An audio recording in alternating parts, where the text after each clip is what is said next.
நான் ஒரு நிகழ்ச்சிக்கு போயிருந்தேன். அந்த நிகழ்ச்சியில் நாங்கள் பேசிட்டு உட்காந்துட்டோம். பக்கத்தில் ஒரு 6 வயசு பையன், அவன் நாங்கள் உட்காந்துருந்த முன்வரிசையில் வந்து உட்காந்தான். நான் வியந்து பார்த்தேன். அவன் ஏன் வந்து உட்காந்தான் அப்படின்னா, அவன் ஒரு போட்டியில் பரிசு பெற்றிருந்தான். 6 வயது சிறுவனுக்கு தெரிந்திருக்கிறது பரிசு பெற்றால் எங்கே உட்கார வேண்டும் என்று. வந்து என் பக்கத்தில் உட்கார்ந்தான். அது என்ன போட்டி தெரியுமா? உரி அடிக்கிற போட்டி. உரி அடிக்கிற போட்டியில் முதல் பரிசு வாங்கிற அந்த சிறுவன் 6 வயது என் பக்கத்தில் வந்து உட்கார்ந்தான். எனக்கு அவனிடத்தில் பேச வேண்டும்னு தோணிருச்சு. அவன்கிட்ட கேட்டேன், உன் பேர் என்னப்பா? அவன் பேரை சொன்னான், ராஜராஜன். எனக்கு ரொம்ப பிடிச்சிருச்சு அவனை.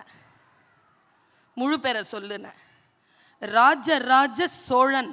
விளையாட்டில் கேட்டேன், உன் பேர் ராஜராஜ சோழன்னா உன் பையனுக்கு என்ன பேர் வைப்பப்பான்னு கேட்டேன், வரலாறு தெரிந்திருக்கிறதான்னு பார்க்கறதுக்கு. அவன் சொன்னான், நீங்கள் கேட்குற கேள்வி எனக்கு புரியுது, அது என் தாத்தாவுக்கு நான் வச்சுட்டேன்னா.